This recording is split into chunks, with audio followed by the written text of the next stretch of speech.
Bonjour à tous. Aujourd'hui, on a rendez-vous avec Jean-Claude Billet pour son nouvel ouvrage intitulé Plume mortelle. Alors Jean-Claude, le 15e ? C'est ça, il y en a 5 dont le décor est la Côte d'Opale, 7 qui se passent dans les Pyrénées, dans le Comminges, et puis 3 écrits en collaboration. D'accord. Ça fait beaucoup, hein ? Alors, oui, ça fait pas mal. J'ai pris le temps de la lecture, je l'ai vraiment apprécié. Ça, c'est bien. Vraiment, vraiment sympa. Alors, c'est difficile d'en parler, on en discutait juste avant, parce que, enfin voilà, tu souhaites pas non plus dévoiler toute l'intrigue.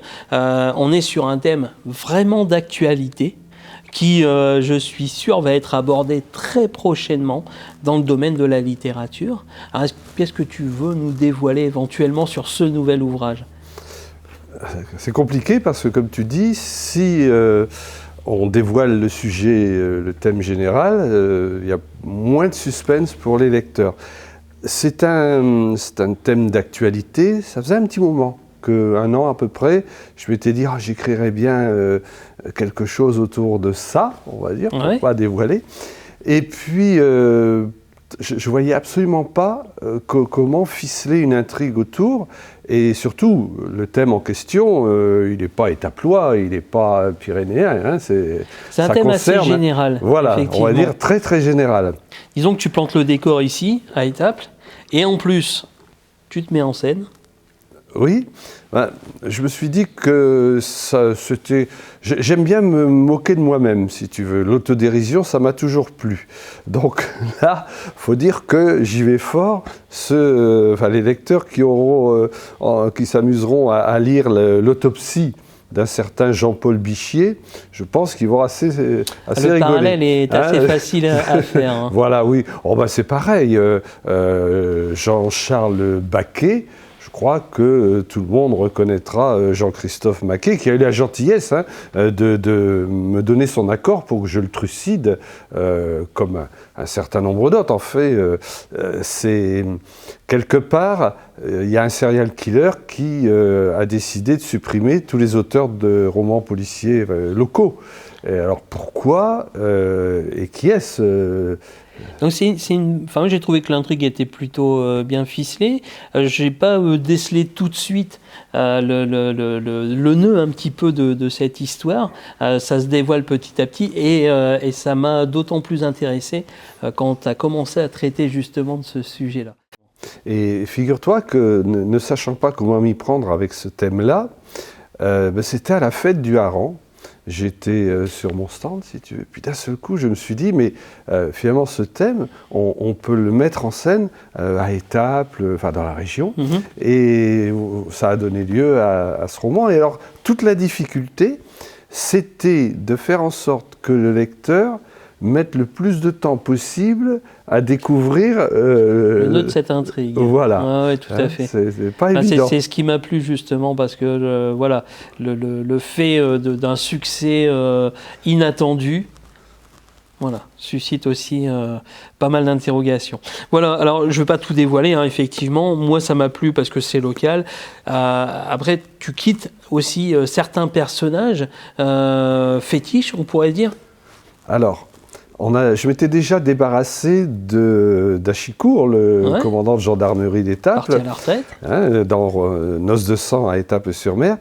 Alors, j'avais d'ailleurs annoncé dans ce Noces de sang que Marie Steenbeck repartait vers son nord natal. Alors, c'est compliqué parce que d'abord, en tant qu'auteur, au bout d'un moment, les héros récurrents, ça finit par te prendre un peu la tête. Tu te dis, tu as l'impression, au bout de quelques ouvrages, de dire, mais je leur fais toujours répéter les mêmes phrases, etc. Donc je pense qu'il faut s'en débarrasser. Alors, si Bon, un trait d'humour, mais alors là, pour le coup, rien à voir avec mes modestes écrits, mais tu peux remarquer que ce soit Conan Doyle avec Sherlock Holmes, Maurice Leblanc avec Arsène Lupin, Alexandre Dumas avec D'Artagnan, tous les auteurs qui ont eu des héros récurrents comme ça les font disparaître. Alors ça veut dire que Non. peut-être. Non, j'allais pas faire ressusciter Mary Steenbeck. Non. Et Oui, enfin, après, voilà, c'est très inspiré. Donc, effectivement, on va retrouver un petit peu des éléments aussi de notre patrimoine, un peu de patois, etc. Alors après, il va vite, finalement, se sentir un petit peu chez lui parce que les meurtres se succèdent. Tout à fait. Donc voilà, enfin, il y a une très, très belle intrigue. Alors, sans en vouloir en dévoiler plus, hein, surtout, ce livre, on le trouve où, Jean-Claude ? Alors, on le trouve déjà chez Maris, au comptoir de la mer, comme d'habitude aussi chez Tendance & Co, au musée de la Marine. Il ne faut pas que j'en oublie, parce qu'à chaque fois, j'en oublie un ou deux.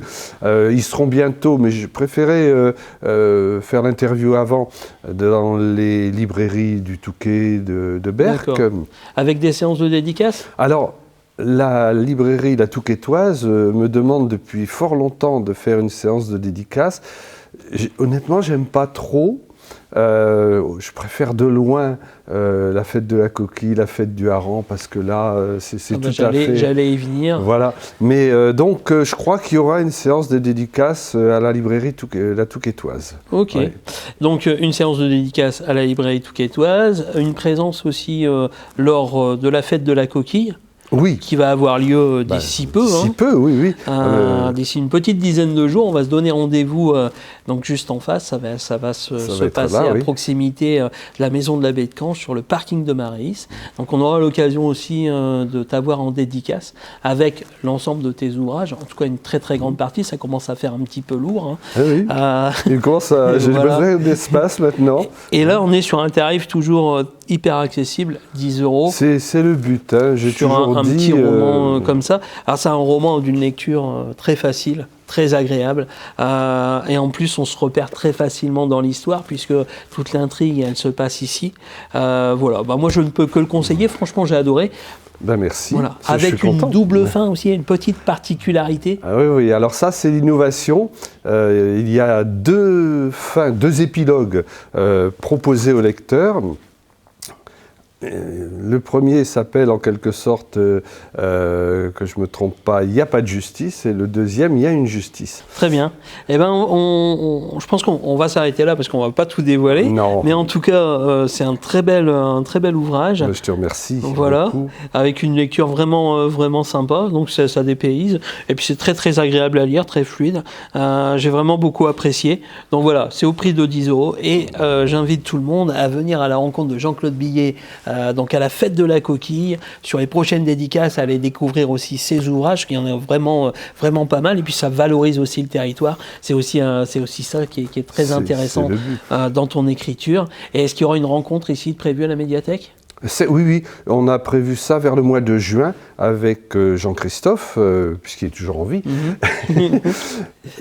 Tu me permets de rajouter quelque chose ? Je crois qu'à la fête de la coquille, on aura tous une pensée émue pour Donat, parce que vraiment, il va nous manquer là-bas. Mais je suis sûr qu'il doit nous voir, il nous verra à la fête de la coquille cette année. Et voilà. J'en suis sûr aussi. Très bien. Eh ben, merci Jean-Claude, et puis à très bientôt. Et puis je vous invite tous à passer un bon moment avec une très bonne lecture. À bientôt.